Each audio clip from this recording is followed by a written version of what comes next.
Yeah. Because I feel like a lot of people are trying to move to headphones these days, you know? Right. Yeah. And technology is kind of getting to a point where it sort of allows it. With the Slate and the Wave stuff, I tried it. I didn't quite connect with it. I didn't.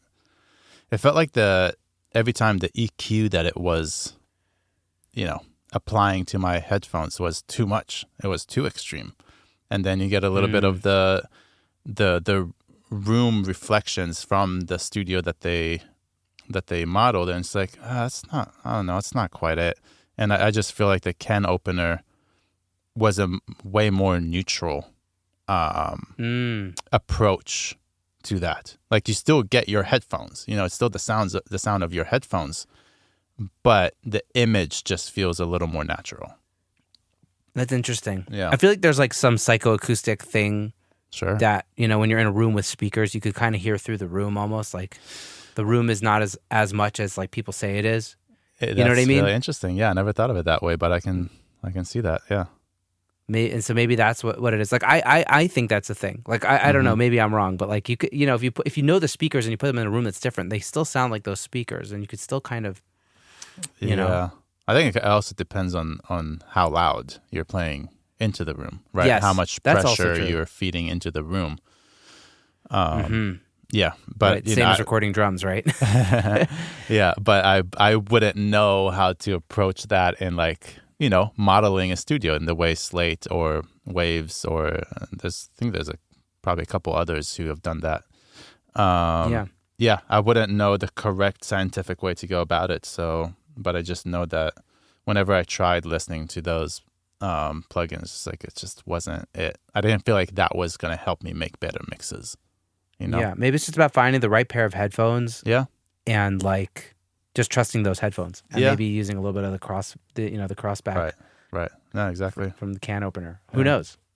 Yeah, experimentation. Totally. Yeah. So I guess before we move on to the sauce segment, maybe you could kind of tell us if you think you have some sort of trademark sound to your mixes that you think maybe people are coming back to you. We talked about like people come back to somebody for their vocal sound or their drum sound. Like, what do you think it is that people keep coming back to you again and again for mixing? Interesting. I think, yeah. I would say something that I focus on a lot, and we sort of talked about it before, so no reason to bring it up. But like the relationships between kick and bass. That's something that I really pay a lot of attention to, and I think people are noticing that. But the other really big thing that comes to mind is separation. And I have, it's interesting. I have like one particular client that comes to mind. He's like a regular client and a friend at this point. And he does like a lot of EDM stuff. And he's getting like with every song he sends me, the rough mix keeps sounding better and better and better. Like he's getting really good himself. Which is kind of cool because like every time I mix a song for him, it's like, it's more and more of a challenge, It's like I keep challenging myself, or he keeps challenging me to beat his rough mix that keeps getting better and better. Does it? You know what I mean? Right. Yeah. It's like training. It's like right. More and more weight each time. Yeah. And but something that he notices and comments on a lot is the separation. That even though he is getting to a point where like his highs are getting to sound pretty good, his lows are getting to sound pretty good, his mids are, mostly clear, I always am able to bring a separation to the mix where like all the instruments, all the elements are much clearer and have their own space compared to what he was able to achieve. And he's that's just an example. He's not the only one. I've actually encountered that many times, and it's something that I notice too whenever I compare the rough mix, because as I'm mixing, usually I would have the rough mix in there, and I compare and contrast, and yeah, it's definitely something that I pay some attention to. Sometimes it just comes naturally, and I there isn't anything like specific that I do. Other times it is more intentional, and actually, that's kind of fun. One of your previous guests, Nacho, You interviewed Nachos a few Yes, episodes ago, Nacho right? Molino. He was talking Yeah. about Epic. I listened to that episode, and he was talking about using room reverbs in like very, very subtle amounts. After listening to that episode, I went to the studio and I was like, let's try that. Let's see how far I can get without like overdoing it, without getting too excited about it. And I really I love liked that it. this is happening. Yeah. I really liked it. And it's something that I've been implementing the last, when did that come out? Maybe like 3-4 weeks ago? Yeah, that was more than 5 weeks ago. Oh, okay. I think it was 7 weeks ago. Okay. So yeah, the last month and a half or so, I've been implementing that. And it's actually kind of working. I'm trying really carefully not to overdo it because it's something that can be overdone really quickly. Yeah, and I think he mentioned that too, that it's like very, very small amounts of room for each thing. So that's been really enhancing, and I'm really enjoying that. So thank you. I love thank that. Nacho. Well, I'm so happy that my podcast is having an impact on real world situations. That's bringing me a lot of joy just to hear that. So thank you for sharing that. And I also am resonating a lot with what you're saying. And I think part of that, and correct me if this is not the case for you, but I'm feeling like because we're both bass players and we're used to the bass being buried in a mix. Yeah. Like the bass is the first instrument that seems to get sacrificed in like rock, at least when we were growing up, maybe 15 years ago. Right. When before like now the aesthetic is much more low end, right? But like when we were, in bands 15 years ago, the bass was getting buried in those mixes. Let's put it that way. And so like we're very cognizant of like letting the bass being heard. Let the bass be heard at least. And so maybe that like is a bug in your head of like let's make sure all these people get heard. 100%. And the way I approach it. Like as I'm mixing, I ask myself, okay, is this instrument loud enough? Is it too loud? All right, cool. Is this instrument loud enough? Is it too loud? Right?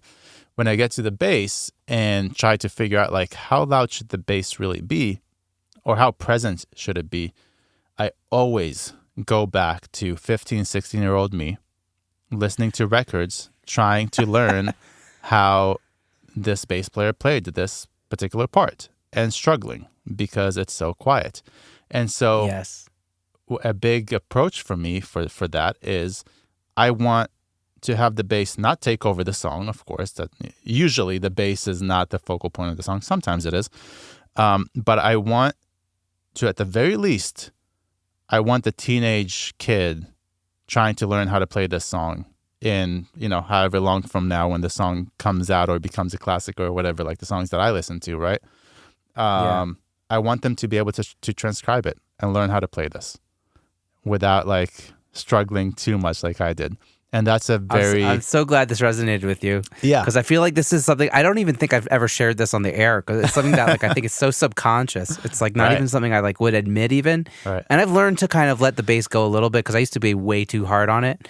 And now like you understand like there has to be like that right amount of kick and bass and there's a balance there. Right. But like still, like I want to make sure that the bass doesn't get lost. Like that's something that's like still ingrained in my head, And it's not just the bass; it's like everything, Yeah, and funny thing is, I want to bring up Motown real quick because oh man, when you talk about James Jamerson, I'm in.